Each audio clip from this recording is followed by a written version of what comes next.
Yeah. Welcome YouTube, welcome YouTube. This is your host with your most, MdavaTv live jive right here in DNG. That's Drive and Growth Podcast, guys.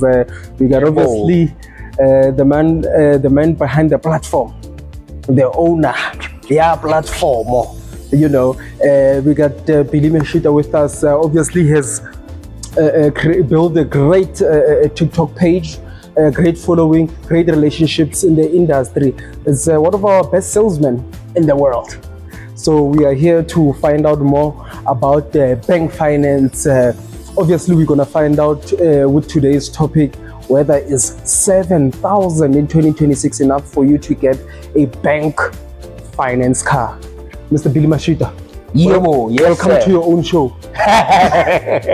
Yeah, so today I'm being interviewed, I believe. Yeah, this is the only show, by the way, the only podcast by salespeople at the dealership floor in the country. The only one. So anyone with it, they started from here. started here.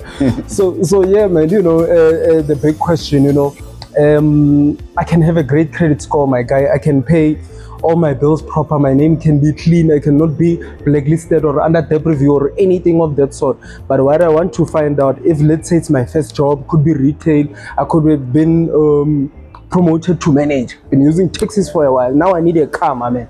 The only issue is that my salary is 7,000 and then I'm looking for something nice. I'm a manager right now, my brother. I'm looking for a Polo TSI. Hook me up with at least the 2022 model, my brother. From there, what do we do? The salary is 7K. 7K, my friend. And well, let's say, how's credit record in that position? As I say, credit record is clean. I've been working in retail, say maybe Markhams or whatever. Started by earning 3,000. Obviously, started building credit from there because I've been taking things, you know, from the shop and stuff like that. I do have a phone. I'm paying for on a monthly basis. So all those like clothing and phone have been a big contributor into my credit score. Right now we're looking at 720 since I started a job 3 years ago.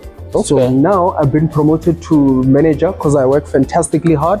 So I'm getting 7,000, a little bit of commission there and there depending on the performance of the store. Yeah. You see, but I want to find out, my man, will I qualify for this Polo 2021 TSI with a sunroof? Hook me up, my brother, please, I'm begging.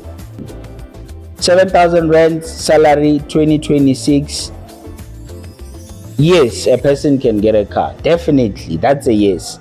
Even the bank, on the bank side, I think between MFC and West Bank, their minimum income requirements are 6,000, 6.5 between the two. The other bank, Standard Bank, ABSA, I think they want more than that as their minimum income.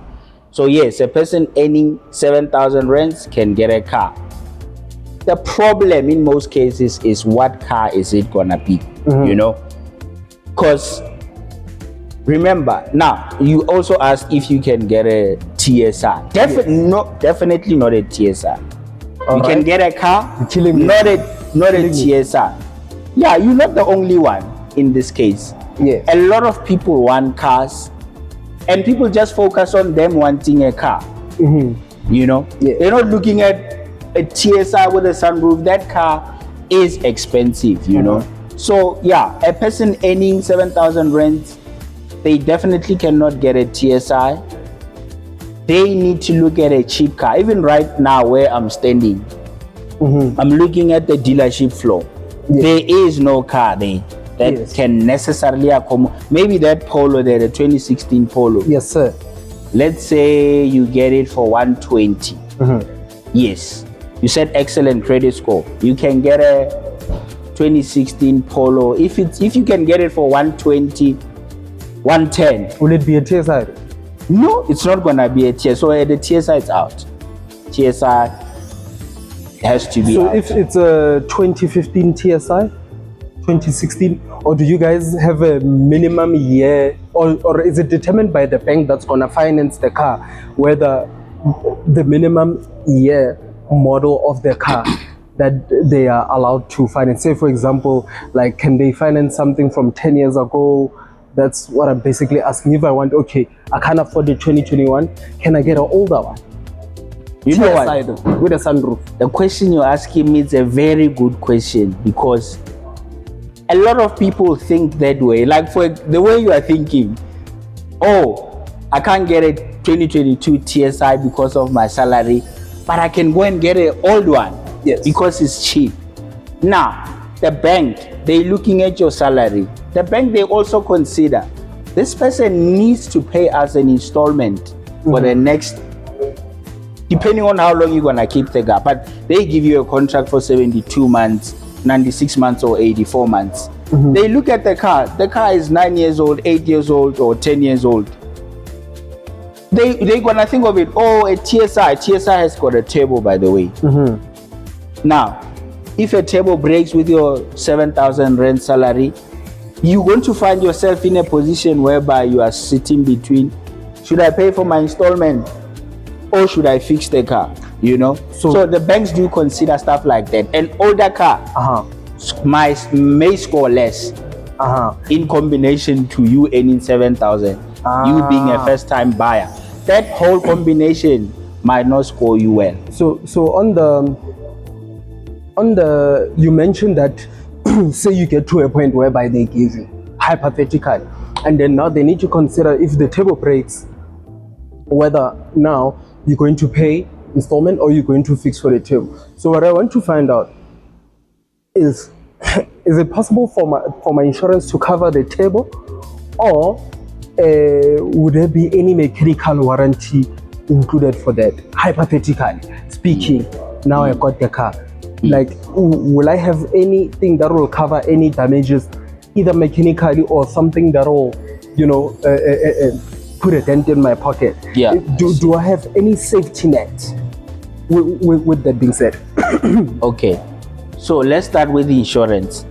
Insurance insures your car in case it gets stolen, natural disaster, you know, let's say there's floods, your car gets taken away by floods. That's what insurance is for, or if it's stolen or something. That's what insurance is for. Or you write it off by an accident. That's what insurance is for. Okay.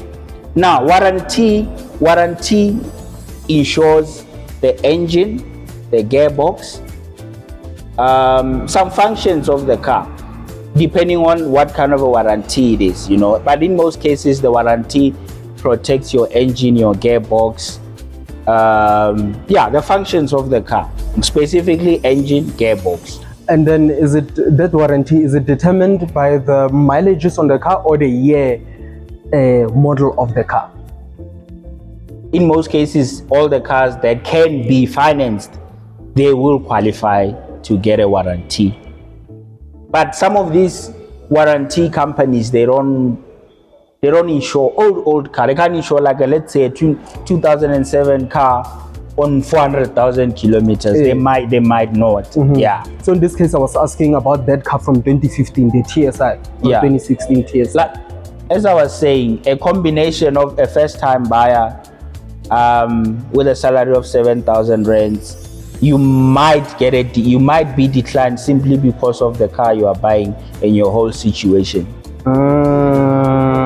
You will be in a better position. I see what buying a newer car. You see, the banks, they know that a newer car, it's less riskier. Less risk. Yes.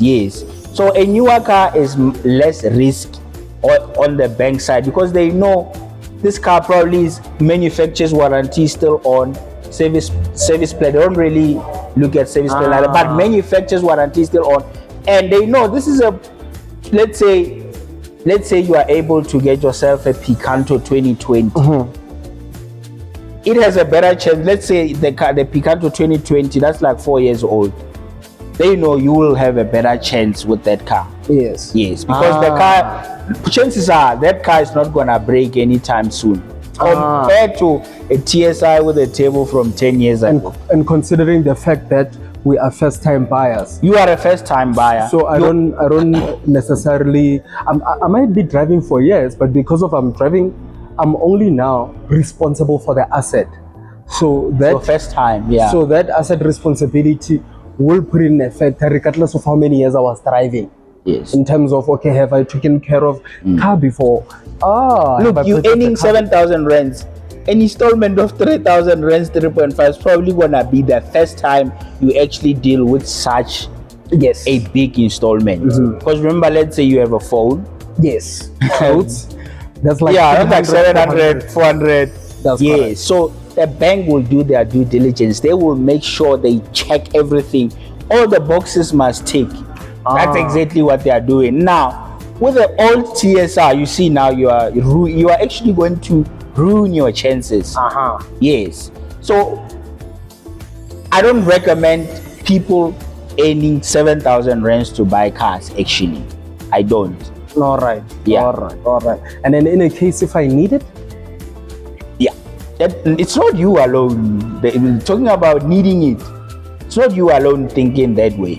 You know, a lot of people, they are waking, all they ever wanted was a car. Then you finally get to a point where you get a job. The only thing you want is a car. Hey, we can't really stop you, but reality will direct you it will take you in directions that you may not like. For example, you want a car, you earn 7,000 rands. Look, a Ford Figo, let's say Ford Figo, Quid, Picanto, that is not older than 5 years, your chances are better there. You will have a better chance with those cars because they are much newer, they are affordable, cheap to maintain. They are in your salary bracket. You pretty much can manage. The bank will look at that as well. Yeah, so I wanted to find out, there's something that you mentioned earlier on. It has a follow-up question, right? Yeah. There's something you had mentioned earlier on in terms of, MFC and you said, was it West Bank? MFC and West Bank, that's FNB, right? Yeah. They're the ones who have a minimum salary accommodation is, you mentioned 6,000? So we want to find out, right? In terms of the other banks, is it because of the risk? The reason why maybe their salary requirement will start from, how much do they start from? Say, Absa and them and Standard Bank.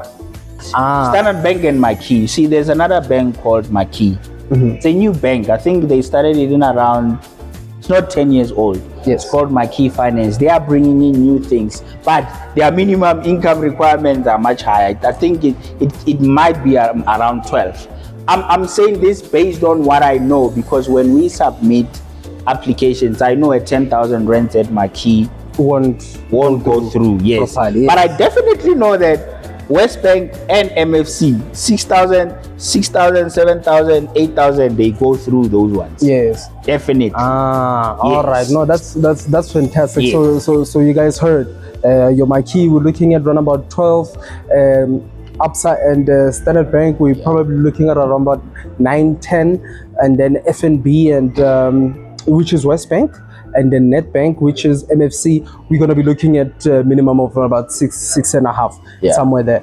And this is based on what I know. Yeah. So the reason why I actually asked you that question, right, in terms of obviously the minimum salary, you had mentioned also in terms of let me just say firstly, guys, we are not financial advisors.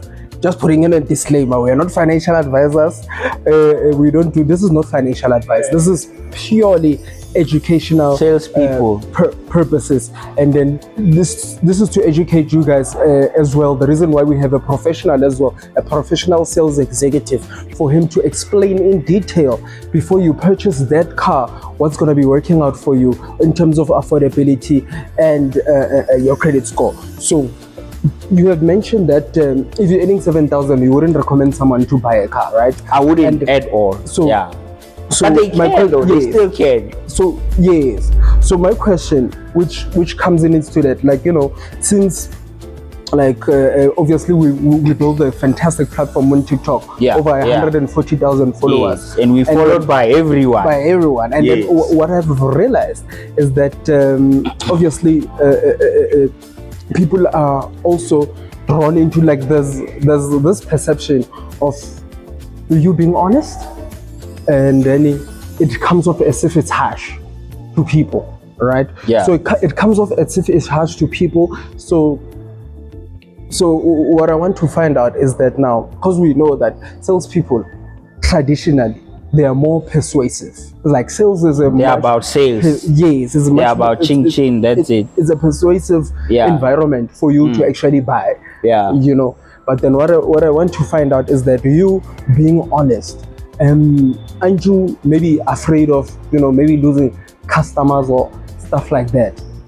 No, I never even looked at it that way.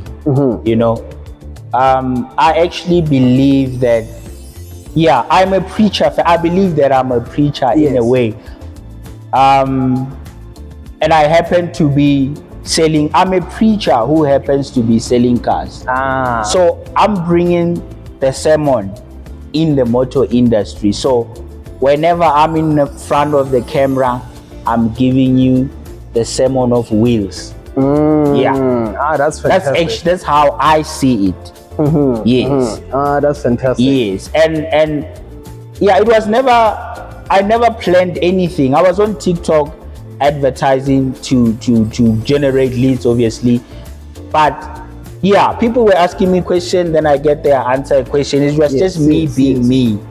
I never thought it was gonna be in a way that I'm chasing people away. And somehow I've seen some comments where people are saying they wonder if I do make sales, because it seems like I'm rejecting every single person that's trying to buy a car. Yes, and that would be that. Like, basically, like, does it put dent in your pocket? Because of now, you're not prioritizing sales like that. What you're prioritizing, I could say, someone to be happy, satisfaction. So you are prioritizing, although they might not be happy about the results, but then they might be satisfied of the advice that they got. Yes. So what I want to find out is that because of now you are honest, does it put a dent into your pocket? Like, are you leaving money on the table, or I just wanted to find out how that affects your sales. As I said, I am a preacher first. You know, I'm more about giving people what they need rather than what they want. So I will never massage your ears with things you like to hear, but I'm going to give you things you really need to hear. That's what I'm about. So I want people who want to buy cars. When you come to me and you have been listening to me, I know a real buyer who is ready and knows what they are getting themselves into is coming to me. That's what I want. I want people who know what they are getting themselves into. You know, that's what I'm trying to do. So so it's more like I'm preparing you so that when you come to me, you are ready and you know the truth. So I'm giving you guys the truth so that you know what you're gonna be dealing with when you come buy a car from me. So if I insist, say, you know, I'm here to buy a car, and then maybe and then you know, you can, and then obviously your advice is, hey, my guy, don't look at this for now. And I say, yo, bro, chill with that. Kuha kumbaya. I just want a car, bro. Like, what I'm asking, where this question is coming from, am I now going to walk out of the dealership because you don't want to give me a car because I'm earning 7,000? Or you're going to be like, hey, my brother, since you're insisting, here's a GTI. That's actually a good question. I'm not going to give you, I'm going to give you your reality. Yes. What you're going to get is your reality. It might not be what you want. But it's definitely your reality. You earn 7,000 rands, you want a TSI. You're not going to qualify for a TSI. But here are a few things that are going to allow you to even get a chance that is already slim. Because the truth is, people earning between 6,000 rands. I'm saying 6,000 rands because the bank's minimum income for people to take finance is 6,000 rands. So people earning 6,000 rands to 9,000 rands, their chances of getting a car are already slim. Even dealership floors, we don't really keep a lot of cars that are worth 3,000, 3.5 anymore. That's another thing, you understand? The bank and the National Credit Act might say, yes, a person earning 6,000 rands can qualify, but the reality might not, because what car are we gonna give you earning 6,000 rands? So what you just told me, is that like what goes through your mind when someone tells you, like, say the minimum is 5,000 or 9,000 or 12, and then they're getting that exact amount? Like, is that what goes through your mind in terms of there's a high chance they're not maybe gonna get a car? Or you mean when someone earning like 8,000 rands wants a car? Yes. No, it's not impossible. It's not impossible at all. There's just certain cars that you must look at to increase. That's why I'm saying I'm not going to discourage you and say no, leave the dealership, I'm not going to give you a car. That's not how it is. I'm going to tell you that, look, with your salary, for you to have a better chance at qualifying, look at a pre-owned Picanto, look at a pre-owned Quid, because this can give you a 2.8 installment, provided that you do have an excellent credit record. Because if you have both, if you are borderline entry-level salary and you are borderline credit record, the two, your chances will be even slimmer in that case. And then say now, so now I want to find out this, right? Say now I get 6,000, and then, you know, you be like, hey, my brother, you know, to be quite honest, I can give you a car. Say, for example, right, as we say, someone earning that minimum 6, 7, 8, 9, whatever they might be, and then obviously what goes through your mind is, there might be a slim chance this guy might get a car, stuff like that in terms of affordability. So now, in a case whereby I take your advice, say maybe I look at this online, and then I take your advice, or okay, maybe I'm not ready as yet, right? So now what I want to find out is, now if I'm generating extra income, so now on that extra income that I'm generating, it could be 6,000. Now I'm on 12, right? Which is a good thing. And then this gives me a higher chance to qualify, right, for maybe a TSI this time. You mean a person having extra income? Extra 6,000, yes. Definitely. It adds up to 12. We do. The banks do consider extra income, but there's a lot to that. Yeah, this is where my question is coming in. Yeah. So now, what would be determined as a legit extra income? Extra income considered by the bank. What would be that? Like, can I, sell magunyas on the side? Can I gamble? Can I? I'm trying, my brother. I'm trying all the options here. Yeah, and these are all realities. I mean, like, they are all realities. What can I do? These are all things can I have rooms? Maybe they left me with the house. So can I put people into the house? Divide the house? That's a good question. Yeah. I want to answer that. Yes, please. So we will start with the house one. Yeah. Who left you with the house? Whoever. Yeah. So whoever left you with the house. And what are you gonna tell me? I have a house, I have tenants. Yeah. Maybe the bank will want proof of you owning a house. So this is the title deed supposed to be under my name. Yes. This is with the house. Okay. Yes. Number two. No, they're going to pick it up. They don't have to give them anything. The bank anyway. Yeah. All right, cool. You don't have to give them anything. They are going to pick up that you don't have a house. So title deed. And then what's the second? No, they have ways to go and see you, find your name at the deeds office. Yes, no, that's fine. But then what I'm saying is, at the end, the first one is title deed. Yes. So you need to be the owner of the house, or you need to have. Can I have a mandate? Can I be mandated? The bank might not accept it. A mandate.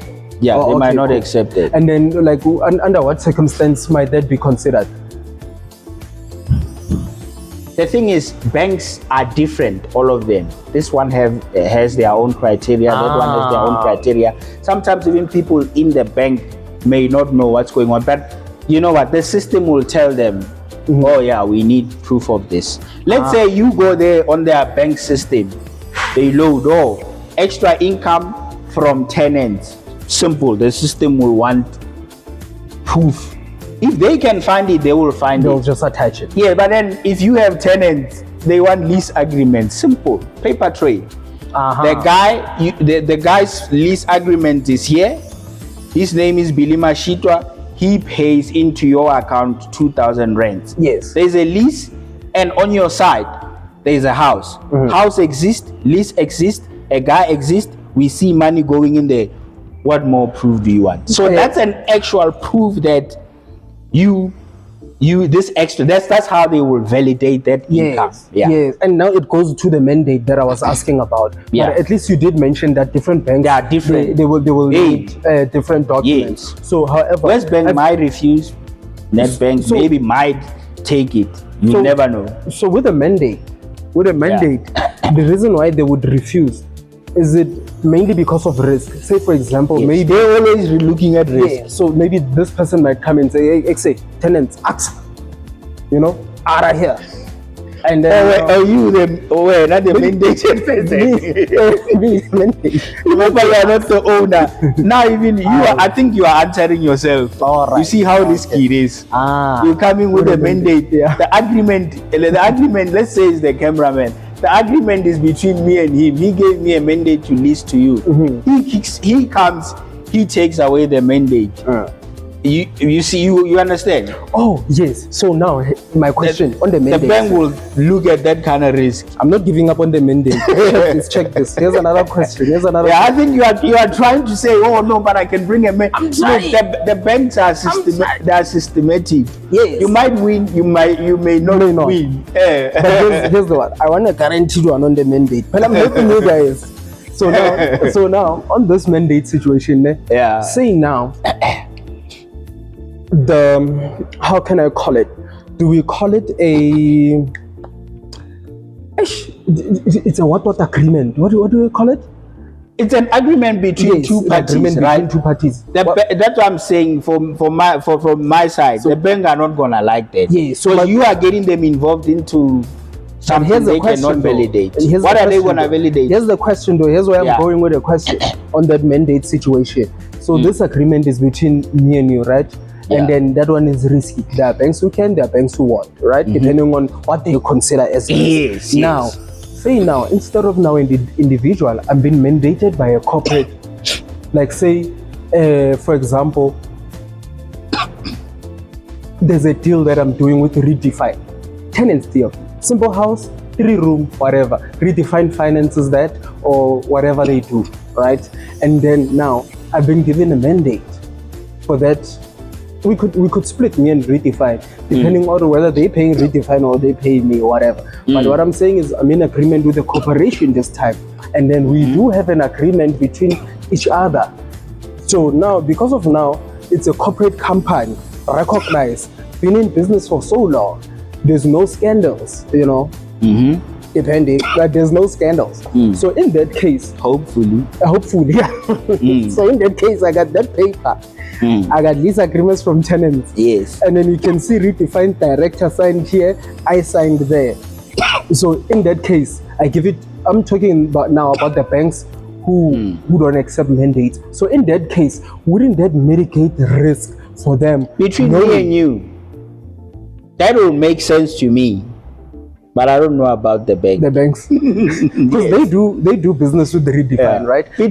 I think it makes sense to me. It makes sense to you, right? Yes. We can only pray. Yes, on my side, I will be willing to submit your application with that document. It's a matter of finding out of the 5 banks that we apply to, which one is gonna take it. No, thanks, my man. I know. But on my side, this is a 40-60 thing. Chances of that thing working is 40%. It's just me. No, 100%. I know. I tried, gents, in terms of secondary income, but then as you have concluded, so secondary income will definitely help. Yes. Right. Now you mentioned the Magwinya one. Selling Magwinya off the street, collecting cash, they won't accept it. What if I deposit? They won't accept it. Okay, tell me about that. Do I need a cut machine? Good. You are a South African, you bank with a South African bank proper.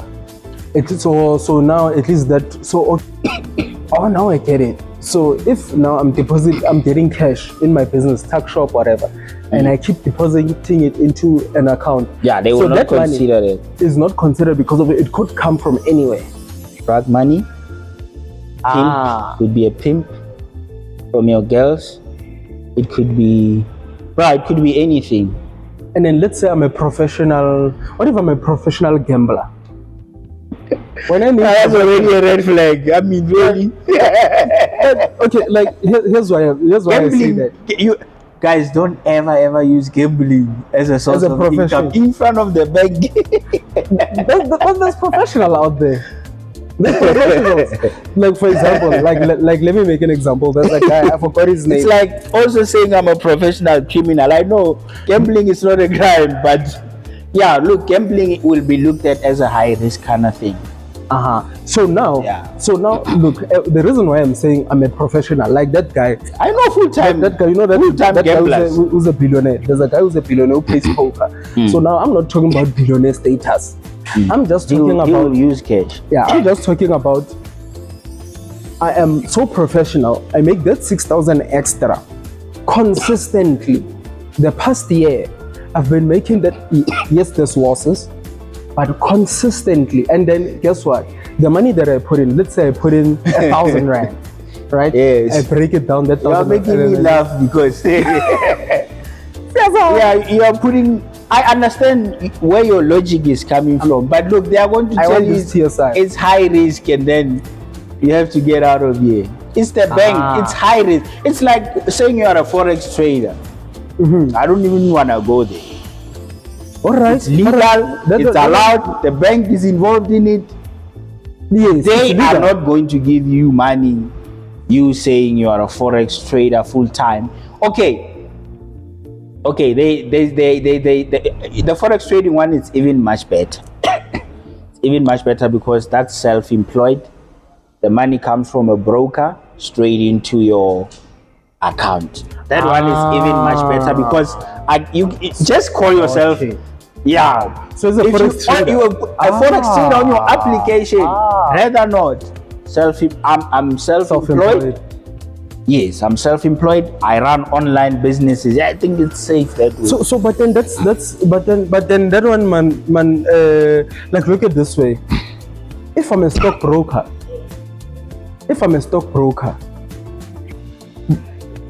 not necessarily a broker, because I think as a broker you need to qualify and stuff like that. But then let's say I'm a stock trader. Stock trader is different. Yes. So let's say I'm a stock trader.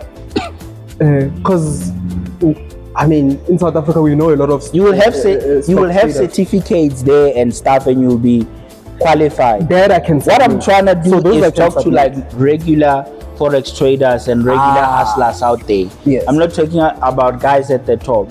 To simplify it, rather say you are a businessman. Most forex traders, they will register a business. Say, no, I'm running a forex school. You are safer that way. Nowadays, the rules are strict now. You can't just say I'm a forex trader. You might need certain things or giving people signal. Yeah, let's really talk about all this stuff. Wait. If I'm a forex trader, and then I also like I open up a business, and then however I do have a SARS documents, CK documents, CK and also. SARS. And then I submit. That's when you would consider. Yes, you are. That's a businessman running a lot of. There you are. We are going on the application. We are going to say this is a self-employed person. You bring banks 3 months bank statement. We can see the money. You see the money comes from but you are self-employed. You are running online businesses. It's safer that. Let's segue to that. Yeah. Let's segue. Okay, now, Nizuela guys. Extra income, you gotta be registered, you gotta be nice. If you get in that 6, we'll combine them, that's 12. Cash not accepted. Cash not accepted. Deposits not accepted. Deposits, I think they might be only accepted if there's invoices involved. Yep. Might need to go deeper with that one. We might need to go deeper in that one, but then now we're going to now self-employed. Self-employed, Mr. Billy Balas said, I want to find out, for a self-employed person, what's the minimum? My question is, it's a multi-facet question. I hope there's a good way. Okay? Yeah. So self-employed, I want to know the minimum income requirement. And And if I'm self-employed, are we gonna do corporate credit rating, or are we going to do personal credit score? What documentation do you need if I have a business? And also, can I get a car if I'm not a registered business but I am self-employed? And documentations around that. Please rock with me there, sir. Yeah, I'm definitely going to rock there. Okay, first to put it out there, even us as salespeople doing a self-employed application, it's not easy. The win rate is low. Okay, right. First of all, yeah. But yeah, there is personal capacity, there is business. Oh, yes. Yeah, you can't say I'm self-employed, I wanna use my business and there's no CK documents, there's no business account. They might want financial statements signed by an accountant. In most cases, some people don't have that. Yeah, I did an application a week ago. Yeah, it was a clean business application. The delivery company, clean. They never wanted financial statements signed by an accountant, and that company did not have it, but it went smooth. So what determines the cleanliness? So what I'm basically asking is what documents did they submit to you? The documents that they submitted: 3 months bank statement, okay, CK documents, SARS. Yeah, SARS. Not ready. You just have to have a tax now. That company has to be tax compliant. Yes. Yes, the company has to be tax compliant. The bank have a way to pick up that company and see if it pays tax and see if they comply. They don't even need to take anything. They will pick it up anyway. Yes. If they are happy, it will go through right away. This deal happened within a day. Even the owner of the company was very happy. So you gave me a car within a day. Came in today, tomorrow is coming to fetch a car. That was a smooth one. Some of them, the bank goes deep and find out there's loopholes, there's missing keys here. So then they want more things. If they figure out something's not making sense, they will want more things. Tell me about these more things. Why would they ask for financials? Say, for example, let's say... Why would they ask for financials? Yeah, I guess they didn't ask. They find the missing keys somewhere. But they didn't ask, I guess, for the price. Yes, because they were happy with what they see. So that's my question. My question is, if you're only looking at the bank statement, what determines happy? Is it reserves? Is it... Remember, they mitigate risk. They don't see any risk. Look, I can come to you with an application I'm running. Say I'm running a metal company. There's a lot can go on with a metal company. There could be gold somewhere. Right. Yes. Right. They can finance me as a self-employed person, but when I come with my metal registered business, they might say, something doesn't make sense. And then they would ask for financials. They will ask for more things and more things. So what I'm asking is, for the financials, I get it. So let me tell you about me, right? So with me, guys, because of, I was new and I do finance deals now and again, not really all the time. Yeah. So with what I want to find out is now, what I had in mind is CK, 6 months, IDs, drivers, SARS, and financials. So this is your income statement, right? Showing your liabilities, your assets, your income, and your expenses. Yeah. Right? So that's what I had an idea of. So it's the first time I hear, not that it hasn't happened, there's bills that I did without no financials. So now my question is now, what would be suspect for them to request financials? Is my question. Is it based off of the bank statement? The money might not be making sense to them. it's like let's say Like what doesn't I'm make running sense? a restaurant and I'm making money that doesn't make sense. Like what is They that? Is know that the on amount? average what a restaurant should be making, and they're like, all right. and this is a metal company. They know a lot could be going on behind the scene. Yeah, but I think we are getting a little deeper now. Yeah, but Yeah, actually getting let's but I just so the reason why I'm asking this, like I'm asking this for people to have a clue, especially self-employed Yes. people. That, for example, in South Africa, there's a lot of self-employed people who are not registered, bruh. They use their personal accounts, and Yeah. some do get cars financed. If you using clean their personal accounts. your money balances with the type of business, you will fly through, like the example I just made. If you have illegal kind of stuff, money cleaning kind of stuff, they're going to want more and more and more things, because they are trying to make sense of how can a person doing like a metal company be making this kind of money, and you know, yeah, something like that. But when you are running a clean business, the money makes sense. A lot of times, the reason why business deals are difficult sometimes is the business is legit, everything is good, but the money is not so consistent, and then they decline because they're not happy with the cash flow. All right, fair enough. And what's One they want more is when the money, the So- numbers are not making sense to the bank. So since you mentioned that the inconsistency, so are they looking for a 3 or a 6 or a 12-month consistent income? 3 months, they look at 3 months. And then and what's the minimum for someone who's self-employed? 15,000 rands and 15. more. Oh, Yes. that's not so bad. Yeah. Oh, I thought If it they're happy was with gonna be everything, you make more than 15 every month, they will probably finance you. I mean, I've done finance for someone who provides cow heads. Quick one. Yes.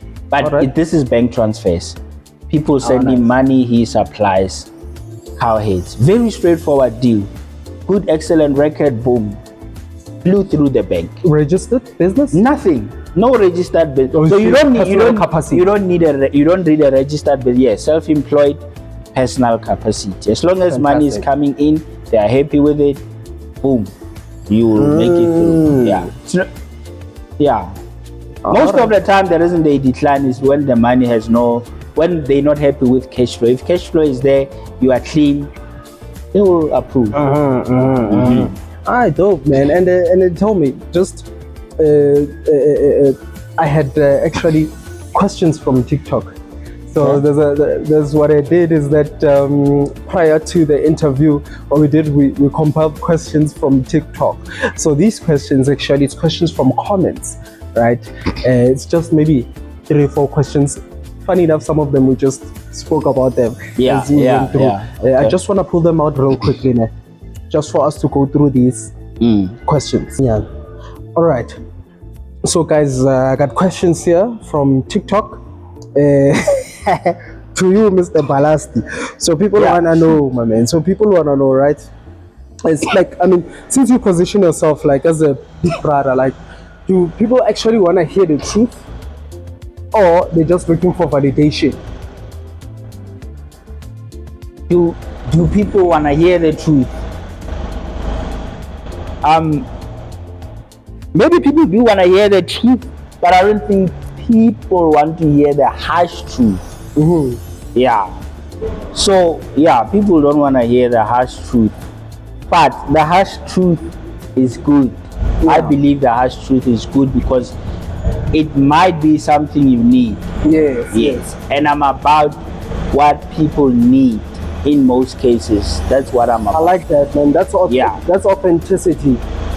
Yes. And loyalty to your clients, because you're not looking for a quick bucks, but rather you're looking for a more long-term relationship. I think maybe it might be the reason why people don't see it, like the question I asked earlier, if it dents your pocket. But I realize when you get great service, what people do, they recommend others. Yes. I want to bring change in the sales industry as a whole, because we are painted with the same brush and it's not good. Salespeople are just looked at as this shady guy, you know, get away from me, you're a sales guy. Yeah, no. So we also trying to change that. The things people say about salespeople out there. Yeah, but I know some people who follow me, they always tell me that, yeah, they prefer my authenticity. Yeah, that's like dope, you man. called That's it. dope, Yeah, man. That's dope, man. So here's another one, right? And Chat is saying that Chat that you always be recommending like Renault Quids, Picantos, you know, and I mean, when people resist, like you keep saying leave it here. Quid, Renault Quid, one of my favorite cars out there to sell, to drive, you know, to give it to sell it to a person, you know. That's it's true. It's true, guys. You can never go wrong with a Quid, Picanto, Ford Fiesta, Ford Figo. These are reliable, good cars, very easy to maintain, very affordable, good fuel efficiency. So, and I sold all of these cars. Okay, that's good. Never had a complaint from anyone who bought these cars from me, unless they are checking up on me. Okay, so that's what I'm trying to do for my people. I got two more. Yeah, two more.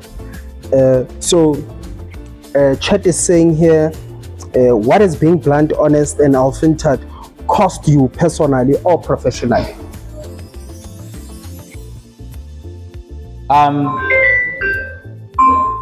I don't think it cost me anything. Remember, like I said, I'm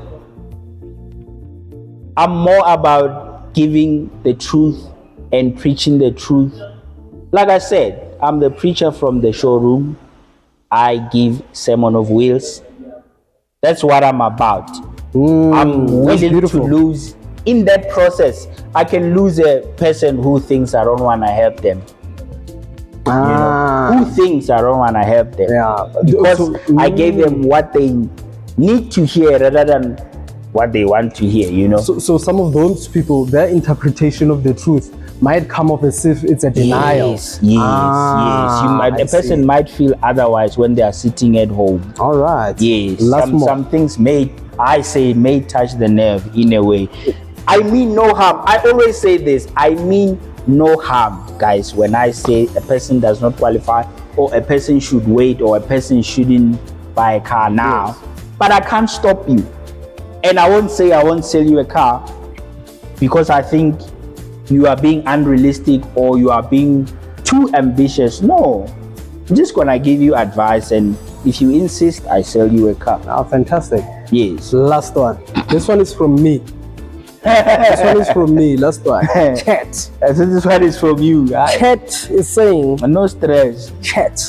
So Chat is asking, if you soften up your approach tomorrow, like no bluntness, no lashes. I like the lashes though. Don't stop that. But I'm just saying. The red belt or the brown one? You know, I like all the belts. They're nice. They do the same job. Yeah, if this question is ridiculous, you getting lashes. Yeah. No, it's a great question. It's mine. Okay. You know, like body know has truth. Like what is it that like you would lose if you've changed from there? With everything that I do, I think I've benefited more because I'm getting genuine clients. That's awesome. Who understand what I'm about. And that's exactly who I want to attract. And those are the people I want in my direction. That's great. If those who misunderstand me and think otherwise and feel some type of way about what I teach or what I say, so I don't think I'm losing anything. I'm benefiting a lot because I've seen the people I've helped. I've helped a lot of people, and people think I'm turning down sales, and I'm one of, anyway, Yeah, no, 100%, my man. I mean, this has been amazing, man. This has been fantastic. I'm obviously looking forward to more of these. This is the official first episode of DNG Drive and DNG Go podcast. Yeah, and I'm one of the best. Yes, of the best. With one of our best of the sales best people out there. That people think I'm chaining W. No. Yeah. We do numbers anyway. Yeah, no, definitely. Authentic numbers. Definitely. Yeah, from authentic people. I think also they're gonna benefit a lot in terms of the advice we put, like questions that we ask each other in terms of valuable salary. We're gonna go into details in terms of factors that affect you being declined, factors that affect you getting approved as self-employed. We're gonna go into details on later stages. I mean, today you were interviewing me. Next time, last week we did I interviewed you regarding rent to own, which was very beneficial. We got a fantastic reception. Video is booming. Go check it out, guys, and then please check it out. This is the official first episode of DNG podcast. So next time, what are we doing? Next time I want us to do Black Talk. So it's just gonna be a conversation between David and I. Overall bank finance, including rent to own. Yes. He's an expert in rent to own. So next time it's just gonna be a conversation between David and I. Here's what I love about Black Talk. So with Black Talk, it's what it is. For us, we're gonna talk about advantages and disadvantages of rent to own, advantages and disadvantages of bank finance, advantages and disadvantages of cash or other models to pay a car. So we're gonna go into depth into those because those ones are more subjective to a person. They are not because there's some people who are just anti-finance. Yes, totally. Yes, which is okay. We're gonna go much deeper into the. David is a very, very knowledgeable guy. Myself as well. So we're going to sit and we'll have a conversation regarding this thing. We've been in the field for some time. And me and him go way back. I mean, but we in the financial game, like could be geoeconomics, it could be local economics. We've been in that game for a while now. We worked for other companies as well. So with the experience that we actually have collected from those previous companies, those previous things, we putting that knowledge together, especially when it comes to car finance. This is where it matters. Smart car buying. That's what this is about. It's actually about smart car buying. Bank finance as a whole, credit as a whole. No, brother, man, it's been fantastic. Thanks, David. It's been great, man. Thanks for having me, man. This was your host with your most MdavaTv. Check me out on TikTok. Check me out on Facebook, Instagram at MdavaTv or the David Show. Check out Billy on Instagram, Facebook, TikTok, and on YouTube as well. Don't forget to like and subscribe. Billy Mashitwa here. No harm meant, guys. Yes. Slogan. Ping pong. Poo.